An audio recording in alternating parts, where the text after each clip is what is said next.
જય જવાન જય કિસાન જય મુરલીધર।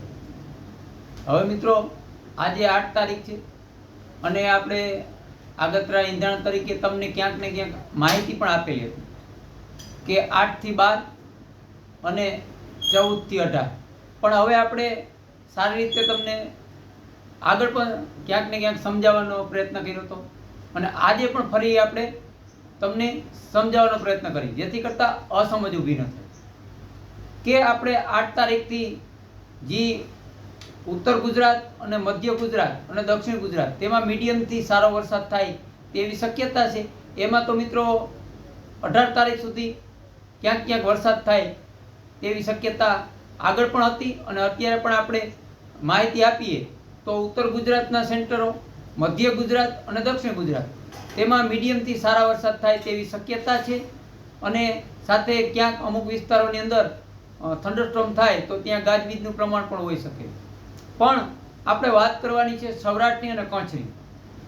તો કચ્છના પણ દરિયાકાંઠો અને ખાડી વિસ્તાર તેમાં પણ આજે 8 તારીખે સીમિત વિસ્તાર હોય કે ત્યાં છાટાછૂટી અને રેણા ઝાપટા થાય તેવી શક્યતા છે અને સૌરાષ્ટ્રના વિસ્તારોમાં પણ અમુક સેન્ટરની અંદર આજે 8 તારીખની અંદર વાતાવરણ પલટો અને ક્યાંક ઝાપટા પડે તેવી શક્યતા છે।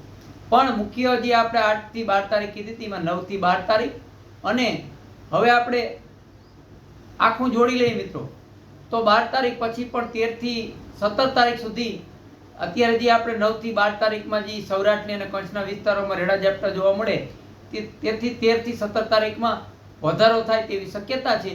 પણ 9 થી 12 ની તારીખ છે એમાં સૌરાષ્ટ્રના અમુક સેન્ટરોની અંદર મીડિયમ વરસાદ થાય એવી શક્યતા પણ છે, પણ અમુક સેન્ટરોની અંદર નોર્મલ રેડા ઝાપટા આવે અને ક્યાંક છાટાછૂટી થાય તેવી શક્યતા છે। કચ્છના પણ વિસ્તારોની અંદર આ જ રીતે થાય તેવી શક્યતા છે મિત્રો। પણ 13 થી 17 અથવા 18 તારીખ એવી હશે કે એમાં ક્યાંક આપણે કહીએ ને મિત્રો તો થોડો ઘણો ટેકો થાય અને ક્યાંક મંડાણીયો વરસાદ થાય ત્યાં થોડો ઘણો સારો પણ વરસાદ થાય સૌરાષ્ટ્ર અને કચ્છના વિસ્તારોમાં, પણ મીડિયમ વરસાદની આશા રાખવાની। એથી કોઈ મોટો વરસાદ થાય તેવી શક્યતા નથી। એક આપણે જે માંડવીનું વાવેતર છે એમાં ક્યાંક ને ક્યાંક ટેકો થાય એવો વરસાદ થાય તેવી શક્યતા છે। પણ આપણે આશા રાખીએ મિત્રો કે જે વિસ્તારોમાં પાણી નથી તેમને સારો લાભ મળે। આ જે મીડિયમ વરસાદ છે અને રેડા ઝાપટા છે તો તેમને આપણે ઓગસ્ટ મહિનાની એન્ડની જે તારીખ છે કચ્છકાત્રાની અને ત્યાં સારા સમાચાર છે અને સારા સંકેત છે ત્યાં સુધી આપણી મોલને આપણે મોલ ત્યાં સુધી સુકાય નહીં તો ત્યાં સુધી આપણે પહોંચી શકીએ। એટલે આવી આશા રાખીએ અને મુરલીધરને પ્રાર્થના કરીએ કે આ રેડા ઝાપટાનો રાઉન્ડ છે તેમાં બધાને લાભ મળે જેથી કરતાં માંડવીમાં આપણે કોઈ મોટી નુકસાની ન આવે।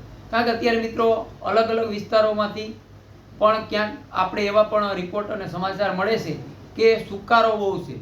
આ સત્ય છે મિત્રો કે વરસાદની ઘટ, જમીન પોલ્યું એના હિસાબે સુકારો જોવા મળે છે અને જ્યાં વિસ્તારમાં પાણી નથી તો તેમની આગળ કોઈ બીજો વિકલ્પ નથી કે જે માંડવીની અંદર રેડ પાણી પાય અને સુકારો બંધ થાય।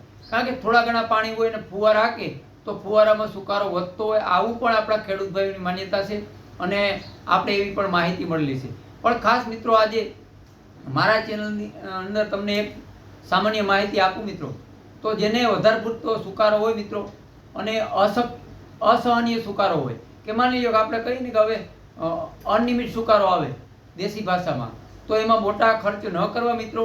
સુકારો જે જમીનથી આવતો હોય અને જ્યારે પણ એમાં સુકારામાં વધારો થતો હોય ત્યારે કોઈ દવાથી સુકારો નથી રોકાતો। આ મારો પોતાનો પણ અનુભવ કરેલો છે મારી જમીનની અંદર।